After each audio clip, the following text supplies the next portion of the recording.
With a fortune estimated at over $1 billion, Sean P. Diddy Combs is considered one of the most successful music moguls of all time.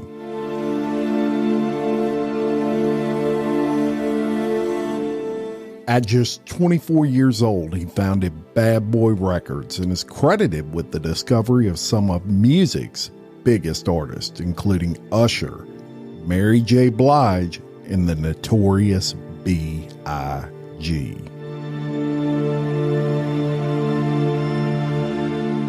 Through this success, he founded several other companies, the clothing line Sean John, and a television network. But his fame was not without its controversy. This controversy came to light in 2023 when Combs was slapped with a lawsuit by his former girlfriend, Cassandra Cassie Ventura. In the following days, 3 more lawsuits followed, and then recently another lawsuit that pointed to a dark, sinister sexual underworld coming to light. Welcome to Exposed, the scandalous files of the elite, Sean P. Diddy Combs.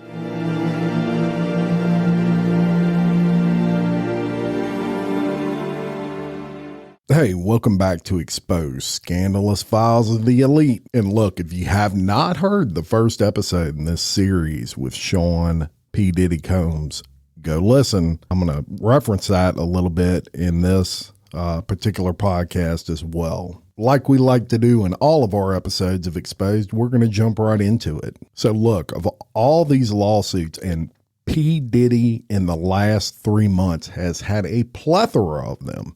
It's very important for me to note, get the legalese out of the way. Frivolous lawsuits happen.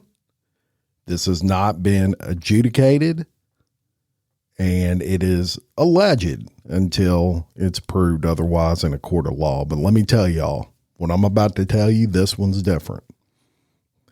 You've heard the saying, bring the receipts. This dude brought the receipts. There are hundreds of hours of video that he took with his cell phone and other means. There's pictures, screenshots, and pretty much everything we're going to talk about, he's got it backed up with pictures, etc. I've seen lots of these. I'm looking at lots of these as I'm talking. So we're going to get into it. And we're going to tell you about Rodney Lil Rod Jones. And he's the guy that filed this lawsuit. It's against a plethora of people, mainly Sean P. Diddy Combs. But I'm going to tell you some of the people that I'm going to bring up in a little bit about them. First, I'll tell you about Rodney Jones. Rodney Jones was born in Chicago, and he was considered a musical prodigy pretty much growing up in Chicago. He could play many different instruments, but where he really shined was in the production side of what he did. Just a phenomenal music producer. So Diddy calls him in August of 2022, and he asked Rodney Jones, if he would produce several songs on an R&B album called The Love Album Off the Grid for Diddy. And Mr. Jones, he agrees to this, not really realizing what he was getting into. So that's a little bit about who this guy is. And from September of 2022 to November of 2023, he produces 9 songs for that particular album. And when he was producing those songs, he actually lived with Diddy for months at a time. He spent holidays, birthdays, you name it, with Diddy in production of this album. He would live with Diddy at his residences he had in LA, New York City, and Miami, Florida. And he even spent several weeks on a yacht that Diddy had rented in the Virgin Islands. So they spent a tremendous amount of time together, almost nonstop during that year plus. Now, throughout this time with Diddy, Mr. Jones witnessed a lot of shady shit. Let's just say that as his role as producer of that album. And he gets into them. And we're going to start with a shooting that took place and his recollection of the shooting itself and the cover-ups. And that's probably the most serious of what I'm about to talk about, but there's a lot of serious accusations here. On September 12th of 2022, Diddy holds a writers and producers camp, like a get-together for all these guys to brainstorm, right? And it was held at a recording studio in Los Angeles, California. Now, present at this camp were Diddy, his son Justin, and Justin's friend, and his name is G. G is a 30-year-old, relatively tall African-American male. And in addition to those individuals, there were other musicians at the camp. They're getting work done, right? And then one evening, Diddy, Justin, and G, they get into what you would call a heated conversation. And that conversation actually moves out of the studio and into a restroom that was adjacent to where Mr. Jones was sitting. As a matter of fact, Mr. Jones was approximately 2 feet away from the bathroom when he hears something. Gunshots. Multiple gunshots. Mr. Jones, he immediately goes into a state of shock, as most of us would when you hear gunshots ringing out. They're 2 feet away from you in this studio, and his fear, he thinks, I'm about to get shot, right? He was so close to the door, as a matter of fact, he was worried about one of the bullets flying through the door and hitting him. So there's a series of shots, and then the shots stop, and then a crowd gathers around the restroom where this shooting was occurring. The door finally opens, and Diddy and Justin, they exit. Mr. Jones, he notices inside the bathroom that G was lying on the restroom floor, and he's in the fetal position. He's holding his stomach and he's bleeding out of his leg and hip area. And everyone just kind of stands around and they're looking at G. Mr. Jones, he's kind of looking around thinking, what's everybody doing? He gets frustrated by the lack of aid that's provided to G. So he drops everything. He runs in the restroom and he starts placing pressure on G's gunshot wound to his stomach. Now, as he was applying pressure on his stomach, Mr. Jones realizes that G is gushing blood from another area near his leg and hip. So he lifts G up and he places him on the toilet and kind of sits him upright as if he's sitting on that toilet. And he tells the crowd to call an ambulance. He knows this guy's in bad shape. He then lifts G up and he brings him to the ambulance, which had arrived in the front of the studio. At this time, Puffy and Justin, they disappeared to another part of the studio. Remember, Justin is Puffy's son. So Diddy gives strict instructions to inform the police that he had nothing to do with the shooting. He calls everybody up and he says, I didn't have anything to do with this. He also tells Mr. Jones, and Mr. Jones claims it was in a very threatening way, that he has to lie to the police by telling them G was shot standing outside of the studio so that he could make it look like a drive-by shooting rather than something that occurred in the studio. So that occurs and the police come and they don't really do anything. They buy the story that G had told them. However, G had taken some video and then produced screenshots of that video of the aftermath of that restroom where G was shot. And he doesn't know if it was Diddy that shot G or Justin, but in these screenshots, you can see there's blood all over the bathroom. And one thing that he was shocked about was the police saw that blood when they were called, and they still bought the story that all of this occurred outside. I can't speak for why or what, but I'll tell you later on what the suspicion is. And then he goes into a second incident that's listed in this lawsuit, and he tells about Thanksgiving Day of 2022. Mr. Jones was in Diddy's house, and it was the one he has in Miami, Florida. And Young Miami and her female cousins were also present. Those are also hip-hop artists. Now, Diddy was drunk, and he offers cocaine to Mr. Jones. And Mr. Jones rejected him, says, "Nah, man, I don't want any of that." And he walks to the restroom. While in the restroom, Young Miami's cousin burst into the bathroom and begins groping Mr. Jones. So Mr. Jones believes that Diddy sent her in there to essentially sexually assault him.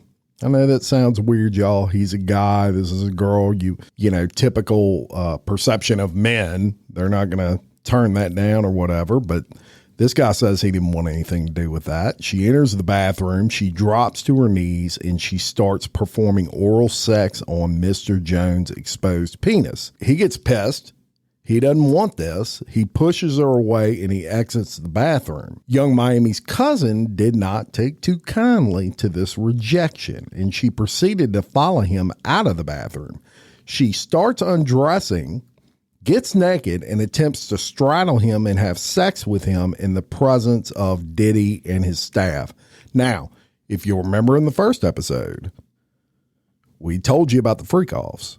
Diddy likes to watch, right? So this would make sense. Once again, Mr. Jones pushes her off. He also talks about a specific incident where he was actually asked to hire some sex workers. Again, episode 1, we talked about this as well. February 2nd of 2023, Mr. Jones actually believes that Diddy drugged him. He only recalls waking up naked, dizzy, and confused, and he was in bed with 2 sex workers and Diddy. He also recalls aimlessly wandering around the house with no clothes on. And he actually has some screenshots with the sex workers that were taken at some point, but he doesn't remember when because he was drugged. Now, on another occasion in Miami, Florida, this was on the Thanksgiving night of 2022, Diddy asked Mr. Jones and a guy by the name of DeForest Taylor to enter the studio bathroom. He then turns to them and he asks them for a $100 bill because he wanted to do cocaine with him. Mr. Jones is fearful at this point, according to his statements, but he didn't have a $100 bill. So Diddy waits a little later to do some coke with Young Miami. And some of these guys that do cocaine, they have this weird superstition that if it's not a $100 bill you're doing it with, bad things will happen. This might be a situation like that. Later that evening, he requires Mr. Jones to solicit sex workers from a place called Booby Trap on the River. It's a strip club. And Mr. Jones does so, and Diddy forces him to engage in unsolicited acts with those workers. He actually has some screenshots of that. So let's talk about Booby Trap on the River. Now, as part of Mr. Jones' sex worker recruitment tools, as it's referred to in the lawsuit, Diddy provides Mr. Jones with an exclusive bad boy baseball cap. And he requires him to wear it to the Booby Trap on the River as a signal. Get this, as a signal to any sex worker he approached that Diddy was in town and had sent Mr. Jones to recruit them. So according to Mr. Jones, he didn't have any desire to visit Booby Trap on the River, and he had no desire to solicit sex workers from Booby Trap on the River. He made mention of that because he is showing Diddy's use of his power and influence to get services that wouldn't necessarily be available to the general public. And as proof of that, he actually provides the phone number of a sex worker in screenshot detail. Now, the phone number itself is redacted, but he provides a phone number of someone that they would call to get sex acts done at Diddy's home in Miami. And Diddy, as is typical of every lawsuit I've ever read about him, he uses tactics to maintain domination and control. Mr. Jones was no different. He promises him a Grammy for Producer of the Year for that Love album. He offers him $250,000 to purchase all the instruments he wanted to produce that album. And he promised him ownership of his $20 million property, which is known as Star Island in Miami, Florida. He also promises access to record label executives And he would switch up his approach. He would try to see, and this is typical of people who are trying to get control of other people, they'll see if certain things work. So he'll go from promising Mr. Jones the world to threatening Mr. Jones. Some people under threat, it doesn't work with them. They'll fire back at you real fast. And then some people, if you shower them with gifts and things, you'll get them to comply. And that's a better way of handling them. So he would switch back and forth trying to figure out which one Mr. Jones was. He even threatened to eat, get this, threatened to eat Mr. Jones' face and informed Mr. Jones that he is willing to kill his mother, Janice Combs, if he must in order to get what he wants. So he wouldn't think twice to harm Mr. Jones. He lists another incident on July 2nd of 2023. This was in California where he had a listening party at his home. Present at this party was an R&B artist, but they redacted who it was, apparently someone famous, Justin Combs, sex workers, and some underage girls. The event started at 7:00 p.m. and Diddy requested female sex workers and required Mr. Jones to solicit them. An hour later, several sex workers appeared. Now, in addition to those sex workers, there were at least 5 women in the crowd that were, you ready? Under the age of 16. Wow. Sick. So Diddy forced all the women to drink laced DeLeon liquor. And it's believed that Diddy laced that liquor with ecstasy. Sound familiar from episode 1? So Mr. Jones, he starts feeling uncomfortable, especially with these underage women. So he freaks out and he attempts to leave. And Diddy forces him to stay. He went so far, as a matter of fact, to take Mr. Jones' car keys to prevent him from leaving.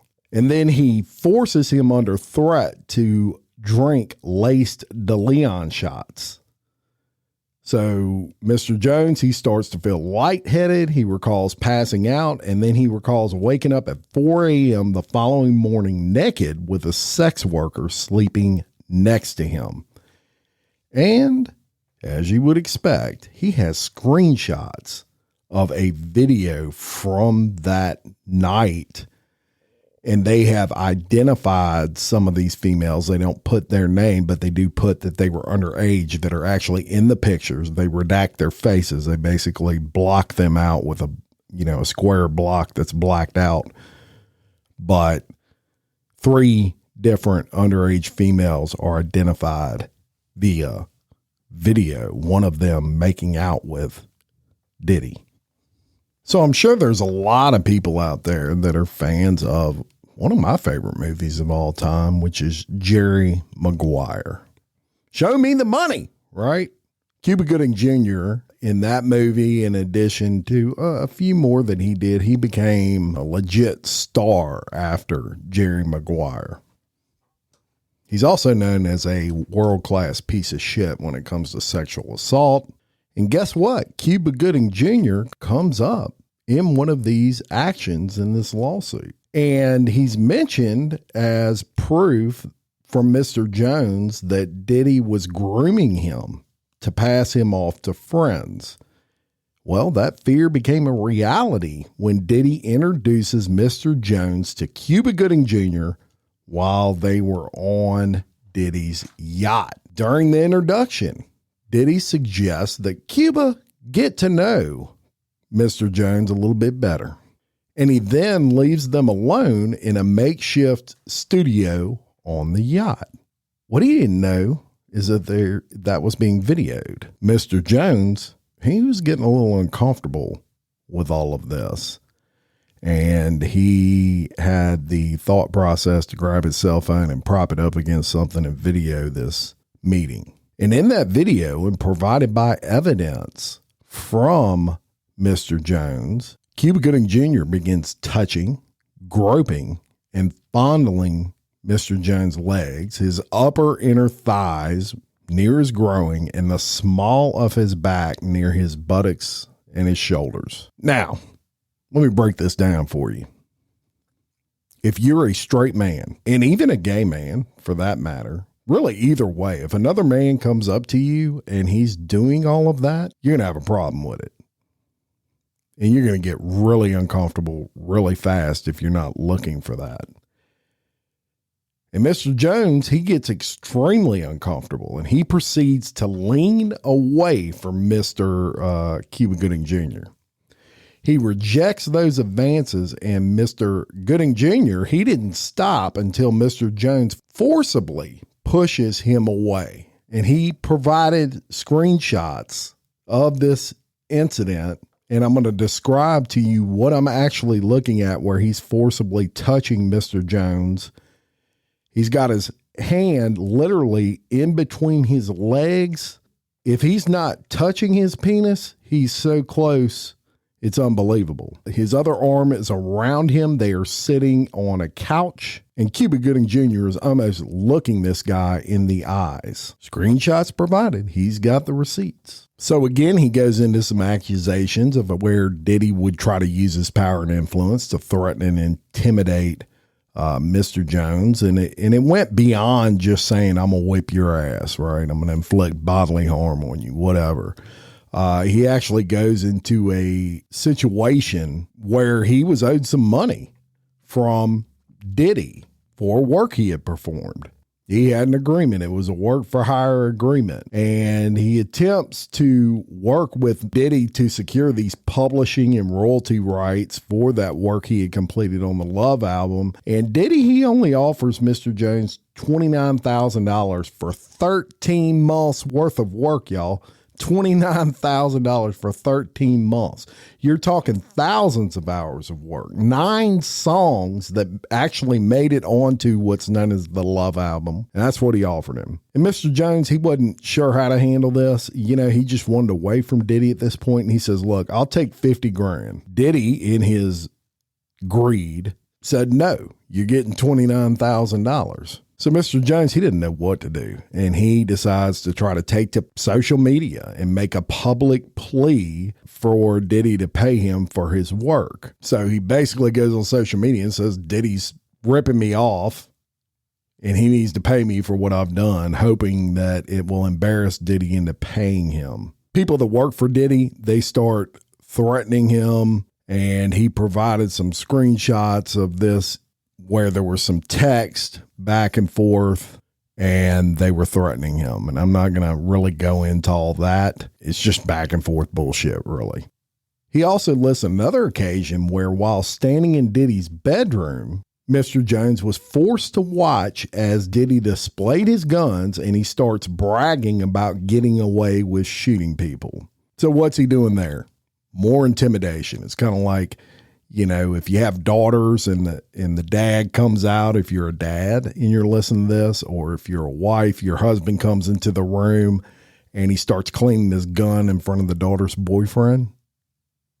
And basically that's a silent message to say, this is what you're going to get if you hurt my little girl.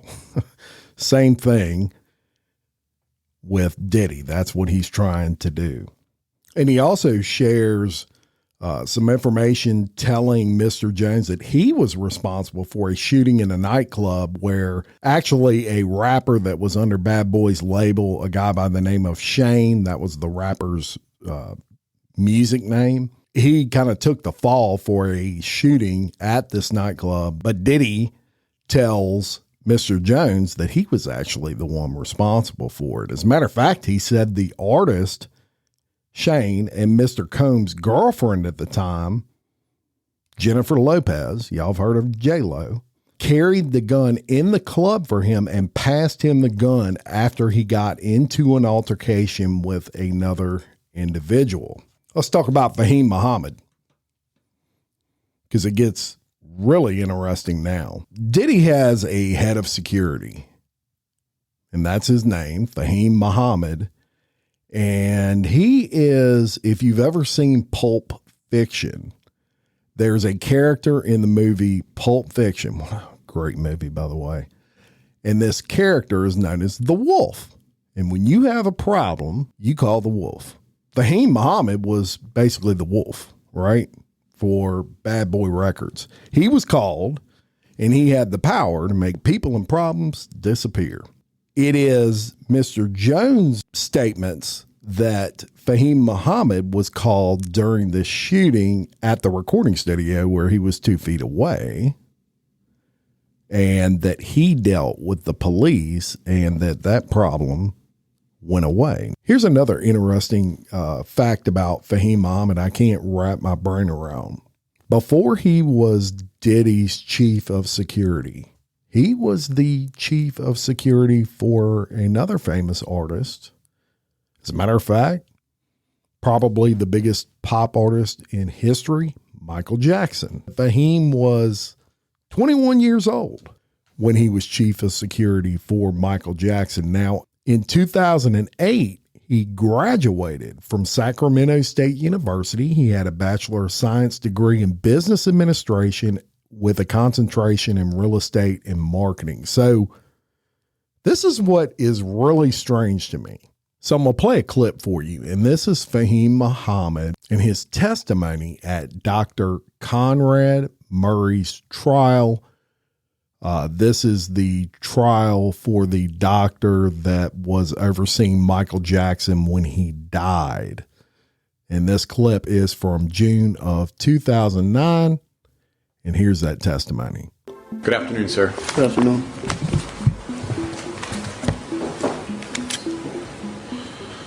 Mr. Muhammad, I want to take your attention back to June of 2009. At that time, where did you work? For Michael Jackson, sir. And what did you do for Michael Jackson in June 2009? I worked his security for him. I'm sorry? I worked security for him, security. Okay.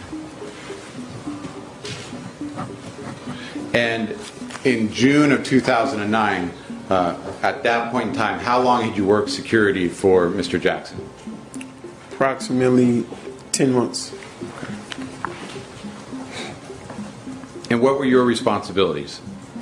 I was the chief of his security, so my responsibilities ranged from making sure his house was protected, making sure his children were protected, and making sure his day-to-day activities and movement was all safe and planned and mapped out. You're 21 years old. You have no prior history that I could find of having any background in security, and you are chief of security for Michael Jackson, the biggest, probably the biggest star in the world at that time. You just graduated from college in marketing and real estate, basically. How does that happen? Something strange here with this whole situation with Fahim Muhammad, allegedly, but you draw your own conclusions on that. Also, Mr. Jones went on to say in this lawsuit that it's no secret that Diddy had specific bottles of alcohol designated for females and other bottles designated for his staff, his artist, and himself. Now, when you do that, when you have specific bottles designated for females, are spiked, period.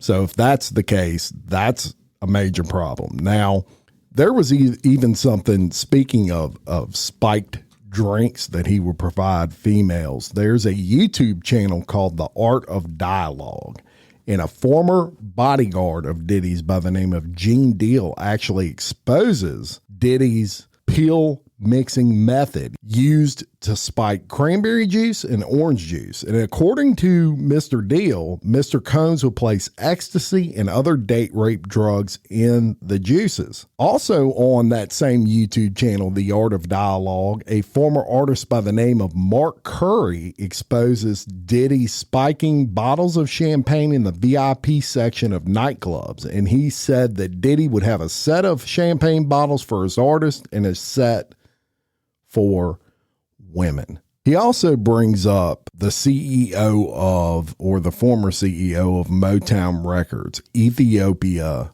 was her first name.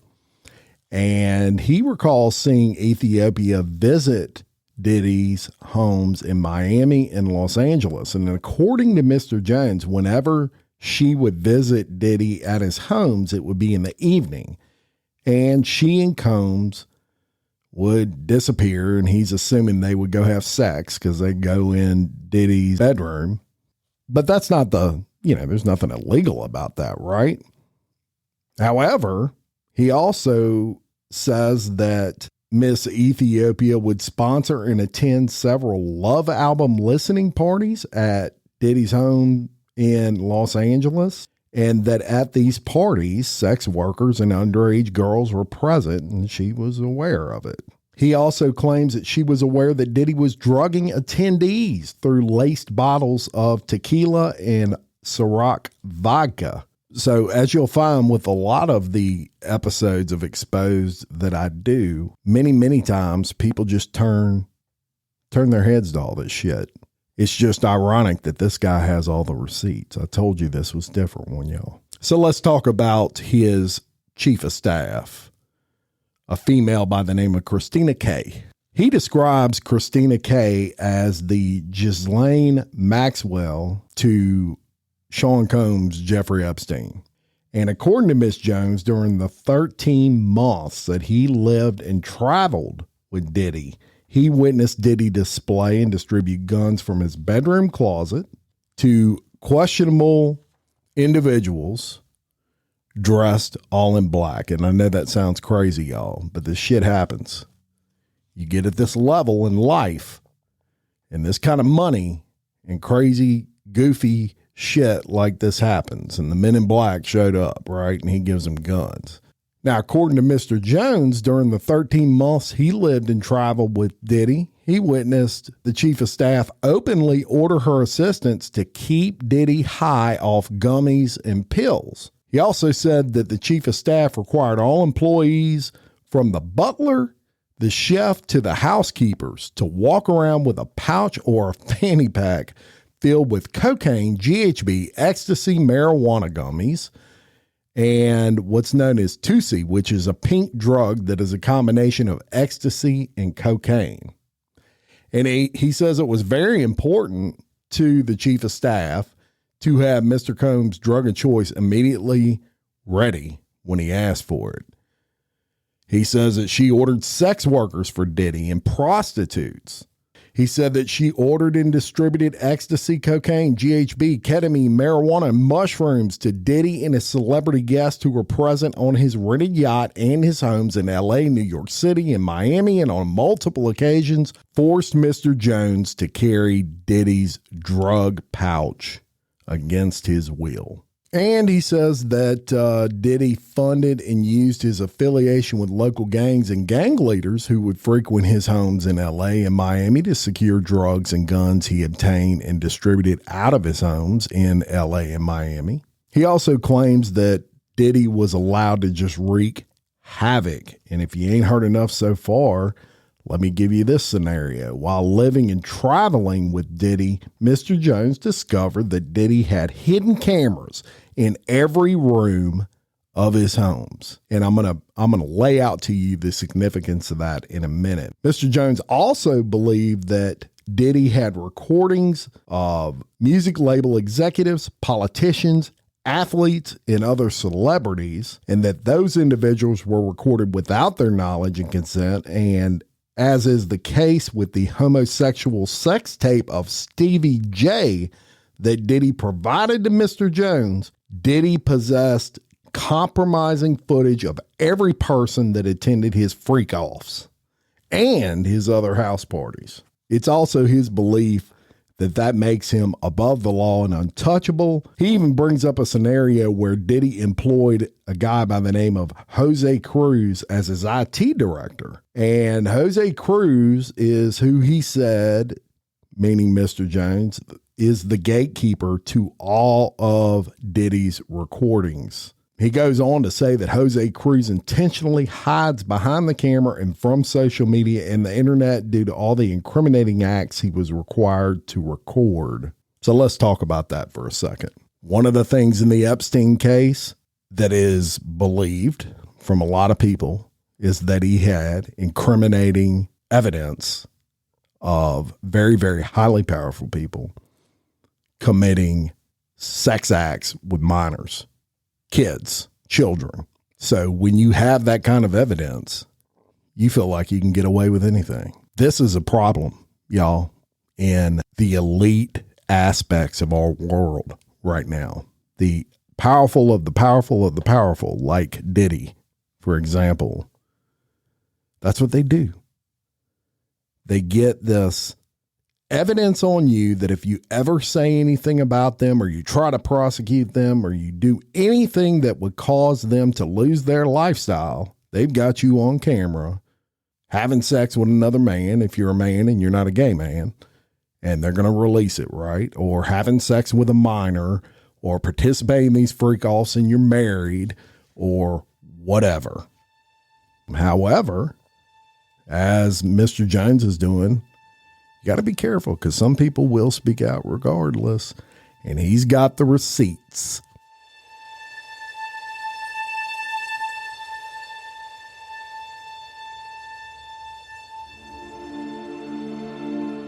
So you may notice there's not a whole lot in the media about this. What I just covered with you, this lawsuit with this guy, should be everywhere. You don't see it everywhere. You might see a little mention, maybe a little something on a blog, but you don't see it everywhere. Why is that? Number one is fear. Some people are scared to say anything. But number two is the media. The media covers up some of this stuff. Why is this not on CBS or CNN or whatever? You got to ask yourself that. Unless there's a ring somewhere that's operating. So that's the last thing I'm going to say about Diddy for a while, unless something crazy comes out. But I appreciate you listening to this series. Thanks for all of your support. Please remember to share. It's the only way we grow. And until next time, I'm Jim Chapman, your host of Exposed, Scandalous Files of the Elite. Much love.